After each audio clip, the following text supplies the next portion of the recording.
Close your eyes for a moment. Imagine this.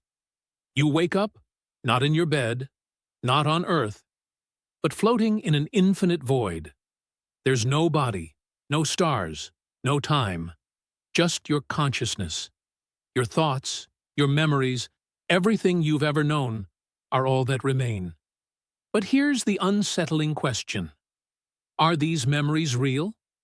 Or are they just random arrangements of atoms, a fleeting illusion conjured by a spontaneously formed brain? This is the Boltzmann brain paradox, and it's about to make you question everything you think you know about existence.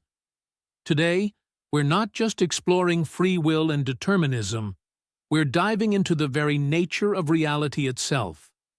Are you the author of your life, or are you merely a character in a cosmic script? Let's begin. Part 1. The illusion of choice. Think about the last decision you made. Maybe it was what to eat for breakfast, or whether to take a different route to work. It felt like a choice, didn't it? But what if that feeling is just an illusion?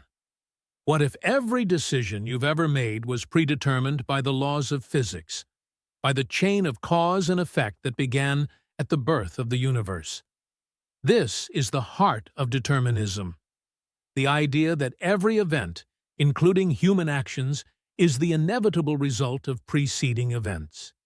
If this is true, then free will is nothing more than a comforting story we tell ourselves.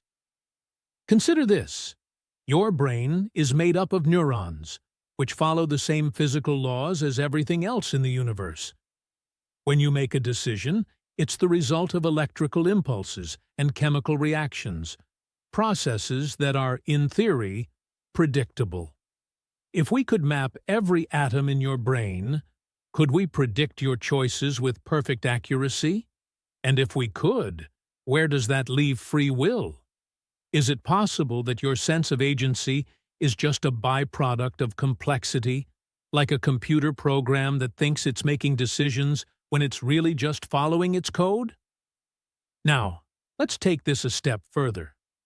Imagine a universe where every event is causally linked, like dominoes falling in an endless chain. In such a universe, your choices are not truly yours. They're the inevitable outcome of the dominoes that fell before you. This is the deterministic view, and it raises profound questions about responsibility, morality, and the nature of existence. If everything is predetermined, can we truly be held accountable for our actions? Or are we merely passengers on a cosmic train, hurtling toward a destination we didn't choose? Part 2. The case for free will. Now, let's flip the script. Imagine you're back in that void, but this time, you feel a spark of something, an undeniable sense of you. You remember your first love, your greatest triumph, your deepest regret. These memories, these experiences, feel too real to be mere illusions. This is the argument for free will. The idea that you are more than the sum of your parts, that your consciousness is not just a passive observer, but an active participant in the universe. Philosophers like Jean-Paul Sartre have argued that we are condemned to be free. Even in the face of external constraints, we have the power to choose our attitude, our response, our path. This belief is empowering, but it also comes with a heavy burden: the responsibility for our actions. If we have free will, then we are the authors of our lives, for better or worse. Every choice we make carries weight, and the consequences are ours to bear. Consider the concept of moral responsibility. If free will is real, then we can praise creativity, condemn injustice, and celebrate personal growth. Without it, these concepts lose their meaning. How can we hold someone accountable for a crime if their actions were predetermined? How can we celebrate an act of kindness if it was merely the result of neural processes beyond their control? Free will gives meaning to our lives, but it also demands that we confront the consequences of our choices. But here's the twist. What if free will and determinism aren't mutually exclusive? What if they're two sides of the same coin?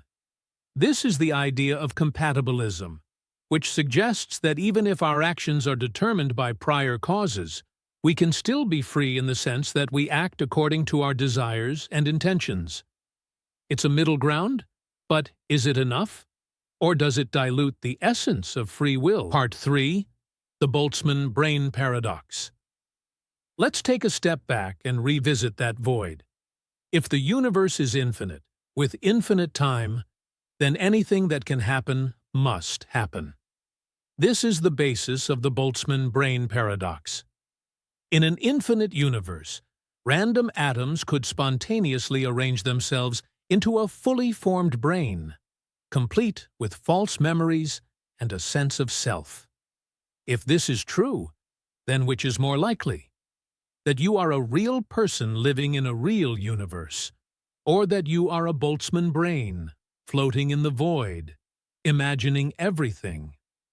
This paradox challenges not just our understanding of free will and determinism, but the very nature of reality. If you are a Boltzmann brain, then your memories, your choices, your entire life could be nothing more than a cosmic accident. And yet, here you are, experiencing it all as if it's real. Does it matter if it's an illusion? Or is the experience itself enough? Consider this. If Boltzmann brains are more likely than real universes, then aren't we more likely to be Boltzmann brains than real people?